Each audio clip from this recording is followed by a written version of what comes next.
নীল আকাশের মতোই গভীর এক ফুল, যার নাম নীলকণ্ঠ। শুধু সৌন্দর্যের জন্যই নয়, এই ফুলে আছে অদ্ভুত কিছু গুণ, যেগুলো জানলে আপনিও অবাক হবেন।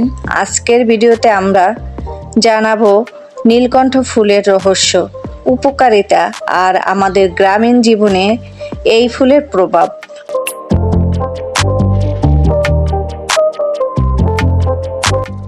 নীলকণ্ঠ ফুল খুবই একটা পরিচিত ফুল। এটার নাম সবাই নীলকণ্ঠ নামে পরিচিত। রং গাঢ় নীল, মাঝে মাঝে সাদা আভা। এটি মূলত একটি লতা জাতীয় গাছ। বাড়ির বেড়া বা বাগানের আশেপাশে দেখা যায়। যেমন আমি আমার ছাদ বাগানের একটা ড্রামে লাগিয়েছি, পাশে গাছপালা ছিল, ওগুলোতে এই আঁকড়ে ধরে এই গাছটা বড় হয়েছে। এটি স্মৃতিশক্তি বাড়াতে সাহায্য করে। আয়ুর্বেদ মতে এটি মানসিক চাপ কমাতে এবং ঘুম ভালো করতে সহায়ক। ঠান্ডা, কাশি, মাথা ব্যথা উপশমে ব্যবহার হয় এই ফুলের নির্যাস। এটি চা হিসেবেও ব্যবহার করে। অনেকে নীলকণ্ঠ দিয়ে চা করে, আমিও আপনাদের জন্য করেছি, সেটা শেয়ার করব। আগে গাছটার সাথে একটু পরিচিত করে নেই আপনাদের। নীলকণ্ঠ ফুল দিয়ে বানানো হয় ব্লু টি। এই চা শরীরের টনিক্স দূর করে, ওজন কমায় এবং স্কিন ভালো রাখতে সাহায্য করে।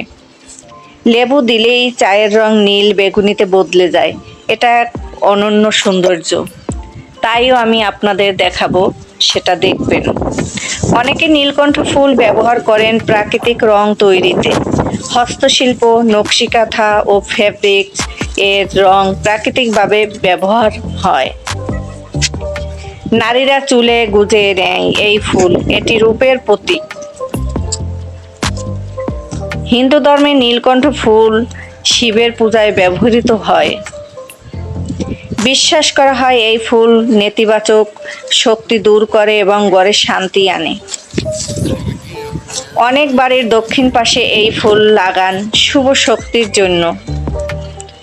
নীলকণ্ঠ ফুল শুধু একটি ফুল না, এটি প্রাকৃতিক এক আশীর্বাদ। তার সৌন্দর্য যেমন মুগ্ধ করে, তেমনি তার গুণাগুণ আমাদের জীবনেও প্রভাব ফেলে। যদি আপনি এখনো আপনার বাগানে এই ফুল লাগাননি, তাহলে আজকেই লাগান। এই সৌন্দর্যের প্রতীক। আমি যেমন, যাদের বাগান নেই তারা ছাদ থাকলে ছাদের ড্রামে লাগিয়ে নেবেন আমার মতো। আমি যেভাবে ছাদে এই ফুলগুলো তুলেছি, অনেকগুলো নীলকণ্ঠ ফুল ফুটেছে, তাই ফুলগুলো আমি তুলে নিলাম। এইগুলো দিয়েই আপনাদের চা তৈরি করে দেখাবো, সেই বিখ্যাত ভাইরাল নীলকণ্ঠ ফুলের চা। আজকের আপনারা সেই নীলকণ্ঠ ফুলের চাই দেখতে পারবেন। আসসালামু আলাইকুম।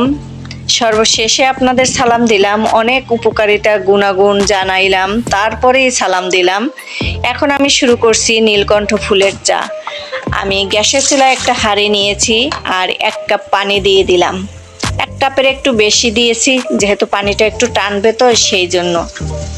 আর আমি কয়েকটা নীলকণ্ঠ ফুল তুলে নিয়েছিলাম হাতে, সেই ফুলগুলো দিয়ে আমি এই চাটা তৈরি করব। এই যে এটা হলো এই চা বানাচ্ছি। পানিটা একদম বলক উঠে গেছে, দেখেন কালারটা কিন্তু পরিবর্তন হয়েছে। দেখেন অনেকটাই পরিবর্তন হয়েছে, জ্বালানোর পর আরো কালার পরিবর্তন হবে। এবং এটা দিয়ে আমি চা, অনেকে চা খায় শুনেছি, দেখেছি, কিন্তু আমি কখনো ট্রাই করিনি। এই প্রথমে আমি নীলকণ্ঠ ফুল দিয়ে এই চাটা ট্রাই করলাম, আর ভাবলাম আপনাদের সাথে শেয়ার না করলে হয় না, তাই আমি আপনাদের সাথে শেয়ার করলাম। চুলাটা অফ করে দিয়ে এই যে নীলকণ্ঠ ফুলগুলো আমি উঠিয়ে নিলাম। আর যে এই রংটা পানির সাথে মিশে গেল, দেখেন এখন কিন্তু কালারটা দেখতে ততটা ভালো লাগে না। আর আমি কাপটা রেডি করে রাখলাম, এখন আমি ওই পানিটা দিয়ে দিলাম, গরম পানি। এতে মাত্র একটি মাত্র উপকরণ দিলেই কালারটা কিন্তু চেঞ্জ হয়ে যাবে। এখানে সেই জিনিসটা আমি কি ব্যবহার করতেছি, তাহলে একটু দেখুন, ওয়েট করুন। এই যে 1 ফালি লেবু, আমি লেবুর রসটা দেওয়ার সাথে সাথে দেখবেন ম্যাজিকের মতো কাজ করে যাচ্ছে। এই যে কালারটা কেমন পরিবর্তন হয়ে গেছে। এভাবেই আপনারা নীলকণ্ঠের চাটা এভাবেই তৈরি করতে পারেন। লেবু না দিলে কিন্তু আপনাদের কালারটা কখনোই চেঞ্জ হবে না, ওরকমই থাকবে, তখন কিন্তু দেখতে একদমই ভালো লাগবে না। তাই আপনাদের সাথে এই ভিডিওটি শেয়ার না করে পারছি না। আমার ভিডিওটি ভয়েস দিতে গিয়ে যদি কোনো প্রকার ভুল হয়ে থাকে তাহলে আপনারা ক্ষমা সুন্দর দৃষ্টিতে দেখবেন। কালারটা কতটা সুন্দর লাগতেছে আমার কাছে, আপনাদের কাছে কেমন লাগছে সেটাও মতামত জানাবেন। আর আমার ভিডিওটি ভালো লাগলে একটা সাবস্ক্রাইব, একটা লাইক, একটা কমেন্ট, পারলে একটু শেয়ার করে দিবেন, এটা আপনাদের কাছে অনুরোধ। সবাই ভালো থাকবেন, ভুল ত্রুটি ক্ষমা সুন্দর দৃষ্টিতে দেখবেন। ভালো থাকুন, সুস্থ থাকুন। আজ এই পর্যন্ত। আল্লাহ হাফেজ।